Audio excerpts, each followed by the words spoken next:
Hello, it's Randi Rhodes. Here's a clip from our show, and go to randyrhodes.com for the whole thing and a podcast. Buy a stinking podcast. Mary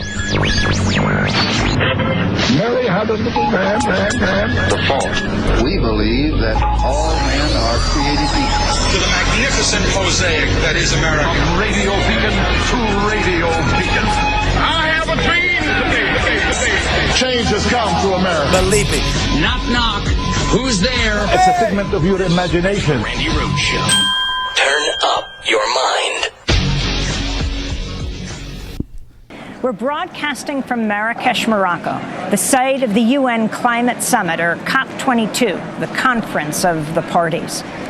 Thousands of protesters gathered across the United States and the world Tuesday for a global day of action against the Dakota Access Pipeline. Protests were held in over 300 cities. In New York, dozens were arrested when protesters staged a sit-in outside the U.S. Army Corps of Engineers office. Another 25 people were arrested in North Dakota. Protesters also rallied outside the White House, where Senator Bernie Sanders made a surprise appearance and addressed the protesters. The issues are very clear.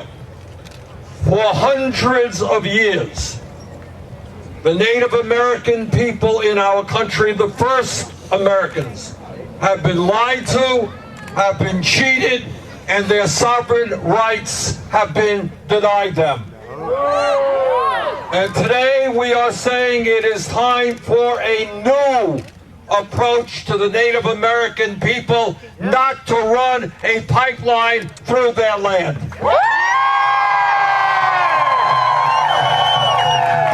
And we are demanding that sovereign rights of the Native American people be honored and respected. And the second issue that we are here for this night is to understand that in the midst of a major water crisis and a growing crisis in our country and around the world, we are not going to allow a pipeline to endanger the clean water that millions of people depend upon.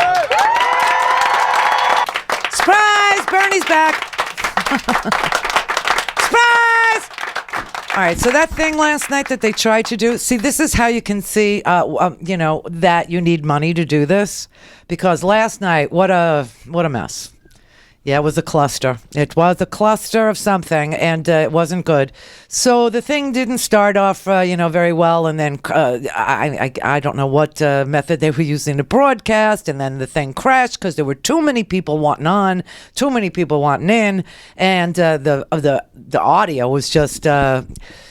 Oh, it was bad. It was unusable. That's the sad part. He gave this whole speech last night, Bernie did, at George Washington University, and I couldn't use any of it because the audio was indecipherable. It was so bad.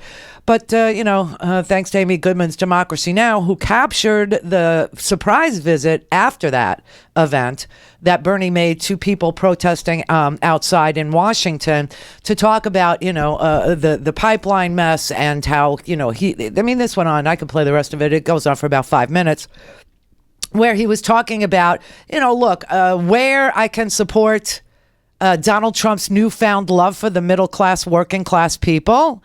I will. That's basically what he was saying last night. He's going, look, the good news is Trump says he's all about the working class. The bad news is you can't believe a word he says.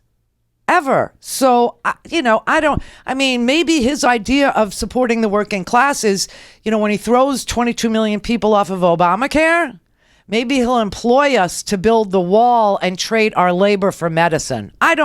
It's hard to figure out what Donald Trump's going to do. Nobody knows what he's going to do. But Bernie was, last night, he said that, where Donald Trump says things that support the working class, fine, he'll have our vote. But he said just what I said. He said, this is the exact quote. He said, Mr. Trump said a whole lot of things, and sometimes I think they just come off the top of his head. Just way up there. It's just way up there, the top of his head. He said, we have a list of everything you said to, he's talking to Trump, and he said, we're going to hold you to account. Pay attention to see what he does now, whether or not everything he was saying to the working class of this country was hypocrisy or was it sincere. And he said the reason why he believed Trump got as far as he did was because he talked about how America was hurting. He talked about people that hadn't seen improvements in their, towns, cities, states for, 30, 40 years.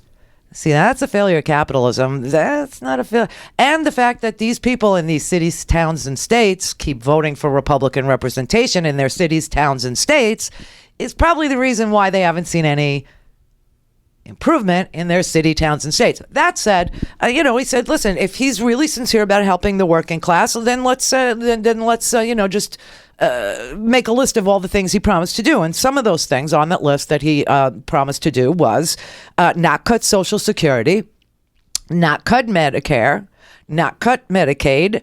Bernie Sanders' view of these things were we should expand them.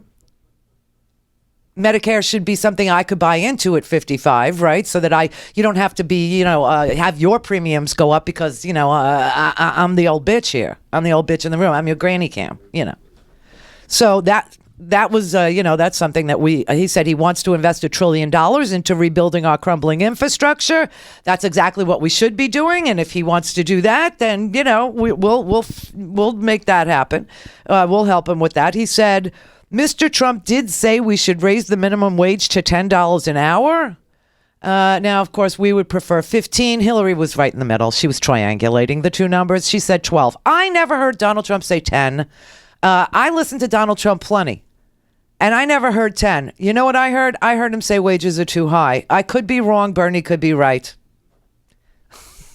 I never heard the mention of 10. I heard wages too high, can't compete in a global economy. I'm sorry to say, but they have to stay where they are. That's what I heard Trump say. But Bernie says he wants to raise it to 10. He said 10's a place to start. He wants 15. Hillary wanted 10. He said he wants to reestablish Glass-Steagall legislation. Now that, for me, is like the most important thing because I got so burned, and so did you. If you owned a house or if you had a 401k or an IRA or any of those things that were, you were doing the right thing. You were saving for your retirement. You were saving so that you didn't have to be a burden on your children and you could take care of your parents. You were putting yourself in a position where if you didn't work, you could still pay your mother's, Medicare Part D. I could still, make sure that I could keep my house and put food on the table. So I started saving early, and I had saved a whole bunch. And then in 2008, when the market crashed, I lost 40% of all that savings. 40%. What took me a lifetime to save wiped out in a day. So, yeah, I feel that too. And, Glass-Steagall would have prevented that. Why? Because Glass-Steagall is the wall we need to build. Glass-Steagall is a big, giant, beautiful wall with no doors that separates your savings at your savings and loan from investment banks who gamble with your money. You want to gamble with your money? Fine with me. I do a little of it. So you go to an investment bank. You do that side of the investing. But when you put money in a savings account, it should stay in the savings account. But when they took the wall down, that didn't happen. The savings and loan that makes the mortgage just like It's a Wonderful Life. You're all going to watch It's a Wonderful Life again. Maybe this time you'll understand who Mr. Potter is. Maybe. And what the hell he did.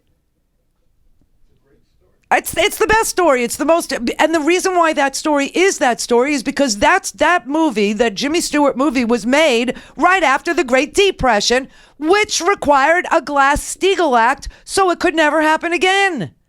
And we had one until 1999. This was part of Hillary Clinton's problem. Her husband, the last piece of legislation that Bill Clinton passed was the demolition of the Glass-Steagall Act.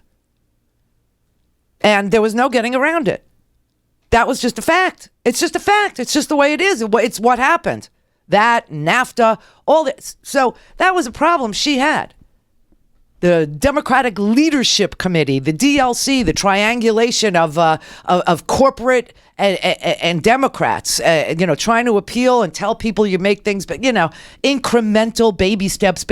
America had it, and see, it's not a failure of this or that. It's a failure of capitalism. It's a failure of greed. It's a failure of envy that permeates this society. That actually, ruins our ability to think. Is what it is that we have to actually take a look at. But okay, so he said, well, he's for Glass-Steagall legislation. I did not know that either. I never heard Donald Trump ever say he was for Glass-Steagall, but Bernie heard it. Okay, and he said, I look forward to working with him on that. He said, Mr. Trump said he wants 6 weeks of paid maternity leave. I never heard him say that, but Bernie did, and he said it's a start.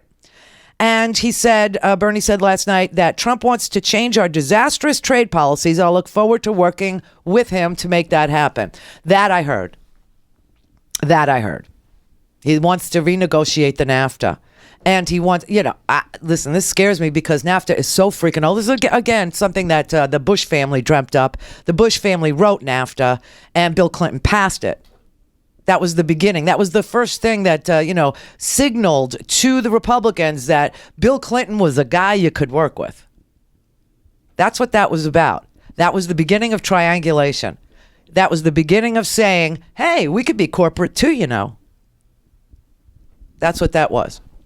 So it was a Republican piece of legislation that was passed by Bill Clinton and Democrats in 1993. So there you have it. Bernie said, but he did say on Steve Bannon, the president of the United States should not have a racist at his side. Well, he's got a racist inside, Bernie. Inside.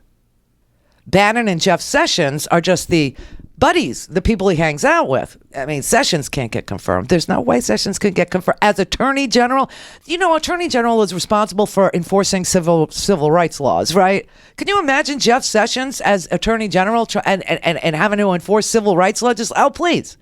We could barely vote as it is in southern states. Oh, no. No, that can never happen. So, we and by the way, Dianne Feinstein from California, she's now the head person, the ranking member on the Judiciary Committee as of yesterday. So she's going to be in charge of all the questions that are asked on the Democratic side for all these judicial nominees, for all these cabinet positions. She's going to be in charge of it. And, she's got a mixed record. She's very good on, certain things and not so good on other things. We could look at that if you want to a little later. But Chuck Schumer now is going to be the ranking Democrat in the Senate, and he's also put Bernie and Elizabeth Warren in leadership positions, sort of, kind of, and then he included Coal Country's Joe Manchin, who was about to defect and become a Republican, but they gave him what he wanted, a place in leadership, and so he said, "Oh, okay, I'll stay." Now, we got to flip some people like Arlen Specter. You know what I mean? Remember when we flipped Arlen Specter? That was a good thing. And who was the other one? We flipped another one that really, really helped us. Someone wrote me an email about it last night. I just blanked out. I didn't just blank out. I forgot. I forget who it was, but if you wrote me that email, go ahead and give us a call. 561-270-3844. All right, Richard in Frederick, Maryland. Hey, Randy, first-time caller. Oh, hi. Hi. I'm so glad you're back on the radio, by the way. Thank you, sir. So glad. Listen, I was telling your screener, I think the first people Trump is coming after when he takes that oath of office, it's going to be the Native Americans. It's going to be the first tribes, the First Nations. It's not a bad bet. He's got a history with them. Oh, yeah, the casinos. Yeah. And, with his vengeful streak, look out. Oh, there's more to it, Richard. Let me give you this little factoid to put in your giant big brain there. He owns stock in the Dakota Access Oil Pipeline. He owns somewhere between $500,000 and $1 million worth of stock in the company that is trying to build this pipeline. That's right. So let the conflicts begin. You remember, the idea that he would own a pipeline where, his administration has to sign off on it and invoke eminent domain, by the way, to take that land away from Native Americans. Oh my God! Let the impeachment begin. Yeah. Yeah. He's a walking conflict. He's a walking ethical violation. This is why I keep saying, I'll say it every day if you want me to, so that you'll never, ever be able to say I didn't say it, and you'll be able to give me the damn credit when I called it right. He's getting impeached. The guy is not, I mean, everybody wants to think he's the brightest guy in the room. You know, put him toe-to-toe with Chuck Schumer. I know Chuck could be, you know, very corporate too, but he's brilliant. He's like the Rain Man of senators. There's no way, there is no freaking way that Donald Trump is going to be able to navigate this government and all the games that get played and all of the people who are going to have an axe to grind. And I'll tell you why. Because he's going to ask them for term limits. He's going to want the Congress to vote for their own term limits. They will never do it. They will pull away from him. It will be the giant wedge. He's going to try damn hard. It takes a constitutional amendment, by the way. And he's going to push for it, so he says. This is one of his drain the swamp ideas. Meanwhile, you know, the drain the swamp isn't going very well. He's hired every lobbyist in town to head up every administration, every agency in the government. It's going to be a crap show. But he is such a walking conflict of interest, I can't even tell you. He's got business in China. He just won the right to brand himself, license himself in China, and sell in China. That was a lawsuit he started way before he ever ran. Now he finally gets permission. The Chinese government is literally setting him up, saying, yeah. The day after he gets elected, they go, yeah, okay, you know, you can brand yourself, and you can have a trademark in China, and you can put your name on buildings in China. You could do all. Go ahead, do it. Go ahead, do it. They're setting him up. The guy doesn't have any. I mean, what is his business? Okay, his business. It's himself. Well, his business is putting his name on things that other people made. Yeah. So now he's putting his name on our government, but other people make it, and he's never going to survive. There's no way. But I do feel bad for the tribes, because although the tribes might be the key that unlocks the door early. Because if Richard's right, and this is one of his first moves, eminent domain in Dakota over the native lands, and, you know, they find out that he's got $500,000 to $1 million that he listed on that form. You remember he said that financial, we should all download it? I did. He's so conflicted. It's just like, it's just going to happen. Randi Rhodes Air Force. Air Force. RandiRhodes.com. Go to RandiRhodes.com for the whole thing and a podcast. Buy a stinking podcast.